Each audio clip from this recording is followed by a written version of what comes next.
다음은 존경하는 정성호 의원님 질의하시기 바랍니다. 예, 총장님 수고 많으십니다. 경기도 양주 출신의 정성호 의원입니다. 오해를 풀기 위해서 국감과는 직접적인 관련이 없지만 한두 가지 좀 묻겠습니다.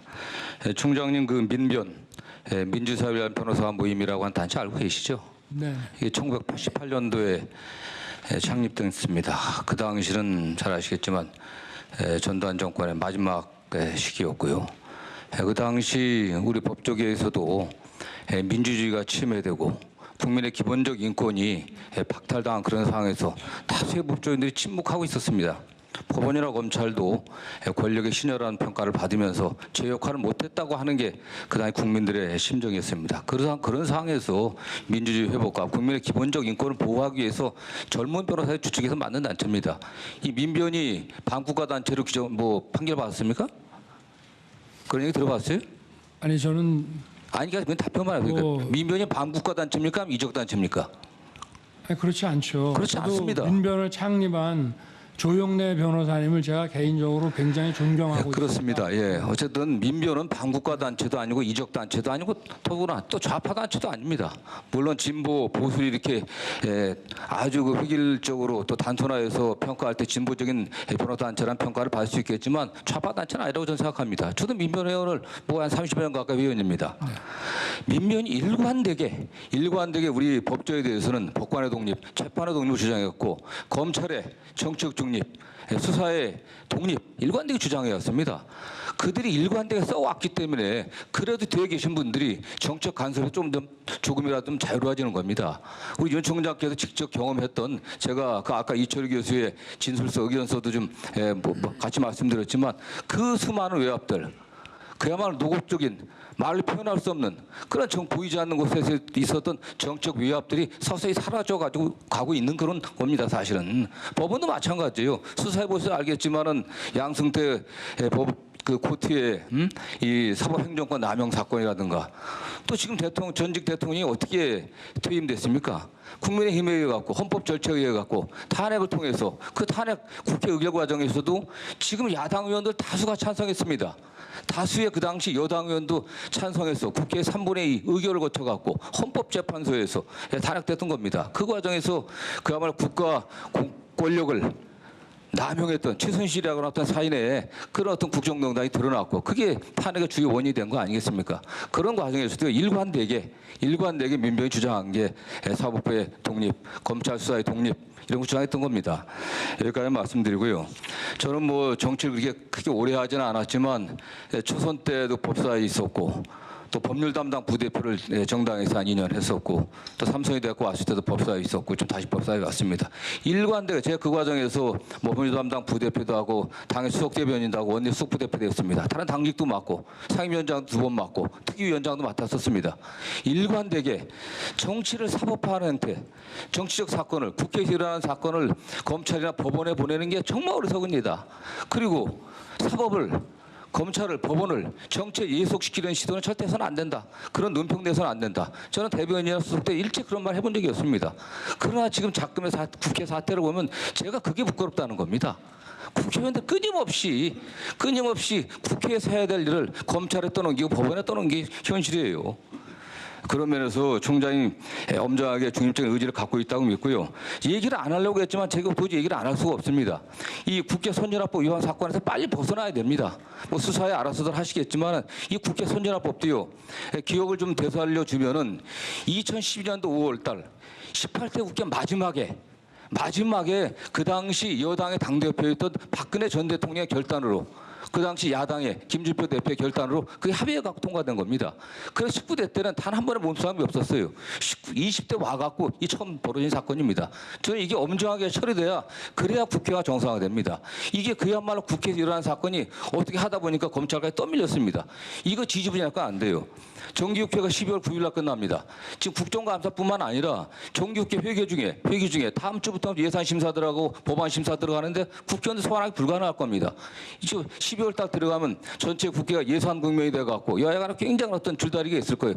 소환하기 불가능하죠. 12월 9일 끝나면 제가 정치하면서 12월 9일 이후에 임시가 또 소집 안 된 적이 없습니다. 또 한 달째 임시가 소집될 겁니다. 그럼 또 내년에 넘어가요. 그럼 내년 넘어가면 바로 아시겠지만 선거 국면입니다. 각 정당이 공천 때문에 그야말로 그냥 피 튀기는 투쟁이 내부 투쟁이 벌어지는 그런 시기가 옵니다. 결론을 내야 됩니다. 그러지 않고 검찰이 이렇게 갖고 있다고 하면 큰일 나는 거예요, 사실요. 저는 뭐 수사를 어떻게 할 것인지 소환 없이 소환 없이 그냥 바로 기소할 것인지 말 것인지 이런 건 여러분들 알아서 결정을 해야 되겠지만 이 수렁에서 빨리 벗어나야 됩니다. 관련해 갖고 하나 더 또 일부 오해가 있는 것 같으니까요. 그 국회에서 이거 뭐 속기록에 남기기 위한 겁니다. 뭐 관계는 없고. 그 국회에 그 어쨌든 여야 간에 그 당시 여러 가지 그 소용돌이 속에서 출입문을 부쉈는데 그 영상에는 민주당 당직자들이 단 한 명도 없어요. 여기에 6명이 소환받았지만 그 검찰에서 보여준 영상에는 민주당 당직자는 단 한 명도 없다. 이건 하나 좀 밝히고 들어가겠습니다. 그런 의미에서 어쨌든 검찰이 빨리 이 수렁에서 벗어나는 길은 법과 원칙에 의해 갖고 빨리 처리해 갖고 기소하는 게 아닙니다. 죄가 증거에 의해 갖고 죄가 있으면 기소하는 거고 죄가 없으면 혐의 없으면 종결하는 거 아니겠습니까? 이걸 그대로 갖고서 다른 정무적인 판단 갖고서 12월 1월까지 넘어간다고 하면은 그게 그야말로 검찰이 여전히 정치적인 그런 소용돌이 속에 있다 하는 그런 말씀을 좀 드리고요. 저는 조국 장관 관련해서도 웬만하면 얘기하고 싶지 않은데 저 한마디만 하겠습니다. 총장께서 취임할 때 이런 말 하셨습니다. 취임 때가 아니죠. 청문회 인사말에 기억나실 겁니다. 헌법체제의 핵심인 자유민주주의와 시장경제의 본질을 지키는데 형사법 집행의 역량이 집중되어야 된다. 이런 말씀 기억하시죠? 맞습니다. 이게 자유민주주의와 시장경제의 본질을 지키는 게 중요합니다. 이게 과연 조국 사건이 무슨 또 국기에 관계된 사건입니까? 저는 이것도 뭐 당연히 증거가 나오면 나오는 대로 안 나오면 안 나오는 대로 정리를 하셔야 됩니다. 다만 그동안의 과정이 국민들이 보기에 공정하지 않았다, 나이스하지 않았다, 깔끔하지 못했습니다. 여러 가지 뭐 압수수색이라든가 참고인조사의 피의자 신문 과정들 모든 다 중계되는 것처럼 보이니까 다른 게 아니에요, 사실은요. 수사 자체가 잘못됐다는 얘기는 안 하겠습니다. 좋겠습니다. 그것도 이거 갖고서 계속 끌고 가면 어떻게 되겠습니까? 그게야말로 검찰이 정치하려고 하는 겁니다. 그렇기 때문에 검찰이 정치를 하려고 한다는 오해를 받지 않으려고 하면은 빨리 이걸 좀 스마트하게 윤석열 총장답게 두 사건을 좀 적절하게 마무리하기를 촉구하는 걸로 질의마치겠습니다. 예, 수고하셨습니다. 다음은 존경하는 김도우 위원님 질의하시기 바랍니다. 공공수사부장님, 예. 자제하려고 했는데 뭐 백혜련 의원님, 정성호 의원님 이렇게 여러 말씀을 하시니까 제가 헌법재판소에 가가지고 한번 질의를 했던 건데 공공수사부장님께도 한번 말씀드려 볼게요. 2007년 7월 26일로 기억되는데 헌법재판소 결정이 하나 바뀝니다. 국회의장과 국회의원 간의 권한쟁의를 그전에는 허용을 하지 않았죠. 왜냐? 의회주의, 대화 타협을 전제로 하는 의회주의 본질, 그 다음에 다수결의 원리, 또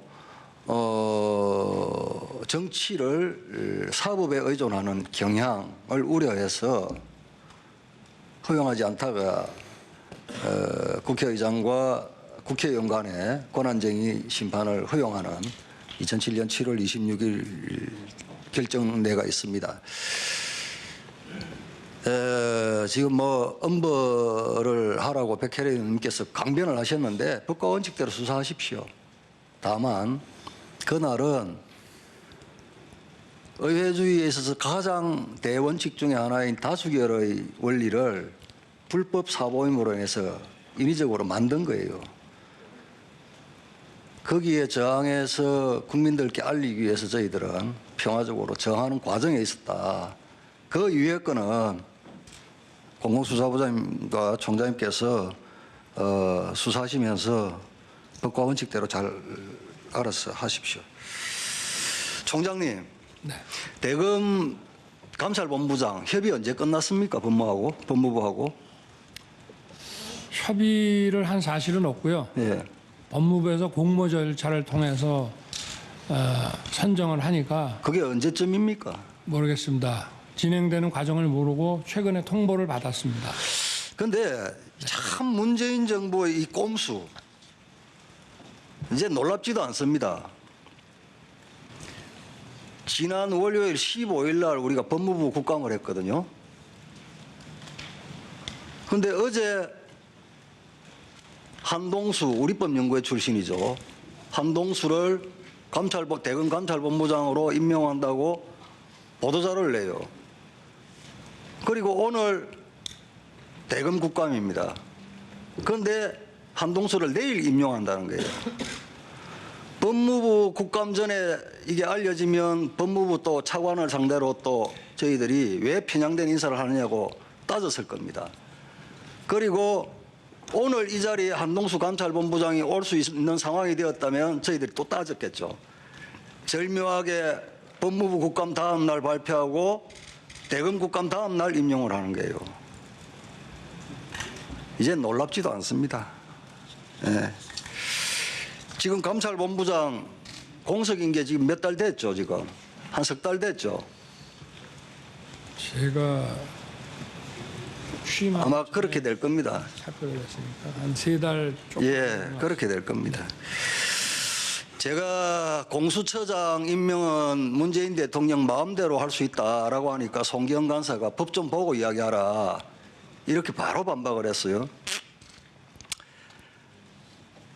지금 공수처장 추천위원회가 7명인데 기본적으로 친정부 친여 인사가 4사람이에요. 이 과반이 넘죠. 그리고 거기서 2사람을 추천하는 거예요. 그리고 대통령이 입맛에 맞는 사람을 임명을 하는 거예요. 그럼 대통령 마음대로 할 수 있는 거 아닙니까?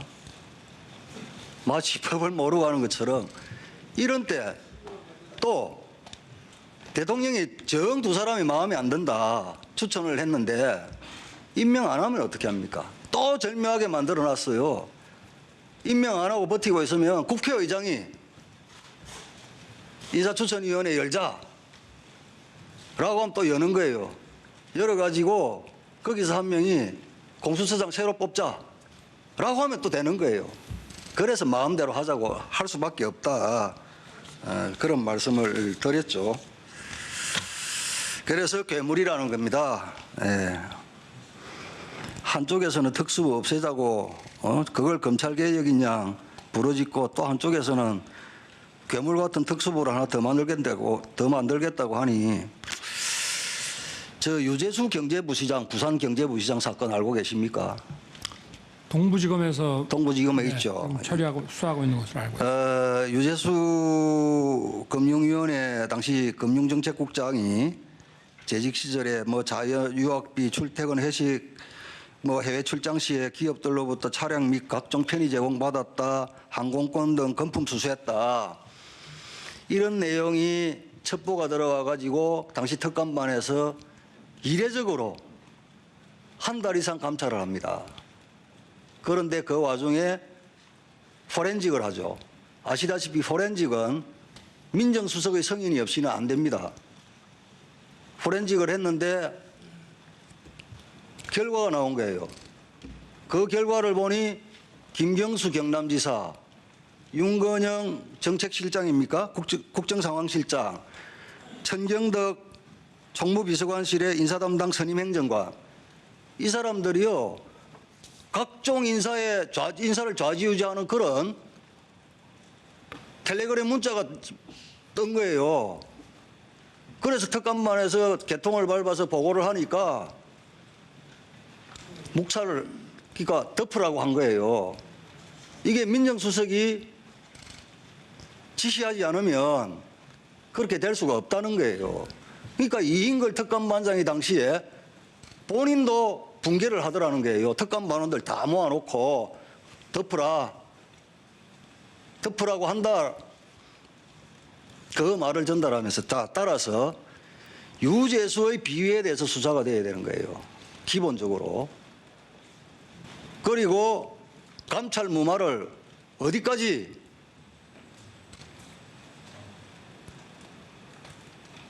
선에서 감찰 무마를 했느냐. 이게 확인이 되야 되는 거예요. 그런데 동부는 제가 조남관 의원한테 당부는 했지만 본인은 유재수를 모른다고. 그런데 아시다시피 노무현 정부 때 특감반장을 했어요. 김경수 그 사람들 아닙니까? 사실상 기피해야 될 사람이고 저는 이 사건은 반드시 중앙지검으로 가져가서 수사를 해야 합니다. 지금 동부에는 관할이 없어요. 총장님 어떻게 하실 겁니까? 지금 동부에서 지금 수사를 하고 있는데요. 아니, 관할도 없어요. 조국이 피고발인입니다. 네. 조국이 관할은 서울중앙지검이에요. 동부는 관할도 없어요. 지금 불법적으로 지금 그렇게 있는데 중앙지검으로 가져가야 관할 문제하고 수사가 하여튼 뭐 원칙대로 잘 진행될 수 있도록 지켜보겠습니다. 지금 안 되고 있으니까 말씀드리는 겁니다. 지휘 잘 하시겠습니까? 네.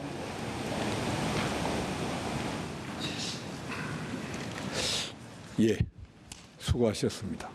다음은 존경하는 송기현 위원님 질의해 주십시오.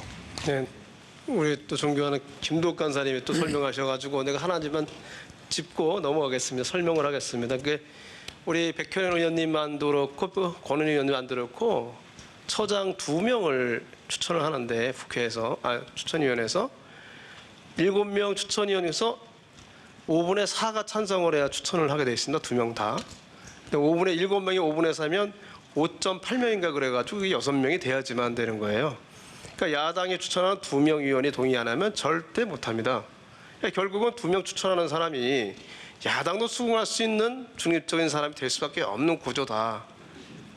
그렇게 돼야 되지 않겠습니까? 우리 저기 차장님, 뭐 우리 법사위 소위에서 논의할 때 여러 번 이제 들어가 보셨잖아요. 네네. 그죠? 법사위 소위도 이게 만장일치 거의 한 명이라도 동의하지 않으면 의결이 안 되는 구조잖아요. 네, 그렇습니다. 같이 된 비슷한 거예요. 한 명이 받으면 절대 안 되는 거예요. 이런 걸 가지고 그 자체 가지고 마음대로 할 수 있다. 이거는 말이 안 되는 것이고 공수처 자체에 대해서 어떤 논란이 있다. 그 의견이 다르다. 이거는 수용할 수 있지만 법은 있는 그대로 좀 해석을 하면서 주장을 하면 좋겠다. 이런 말씀을 드리겠습니다. 우리 한동훈 부장님. 아까는 야당 의원님께서 정동병원 그 확인서를 제출하면서 그 정 교수 측이 뭐 마치 허위 입원 확인서를 제출한 것처럼 얘기를 했는데 그 정 교수 측의 얘기는 정동병원에서 받아서 제출한 것이 아니고 현재인가 최근에 하여튼 입원한 데서 받아서 제출했다 이렇게 설명을 해요. 그래서 정동병원도 자기네서 한 건 아니다 당연히. 정동병원 아마 전에 입원했던 데인 것 같아요, 그죠? 우리 한 부장님. 예, 그렇죠. 정동병원 전에 입원했던 병원인가 봐요, 그죠? 위원님 상세한 그런 부분까지 저희 대감에서 보고받고 아마 있지는 않습니다. 추석 이전에 입원했다고 그래요, 거기는. 근데 이번에 제출한 거는 거기 아니라서 아까 PPT에 띄워놓은 그 확인서는 당연한 거예요, 그냥 거기서 띈 게 아니기 때문에. 그 마치 허위 진단서, 허위 입원 확인서를 떼서 제출한 것처럼 이야기가 돼서 잠깐 설명하고 넘어야 될 것 같다는 생각이 듭니다.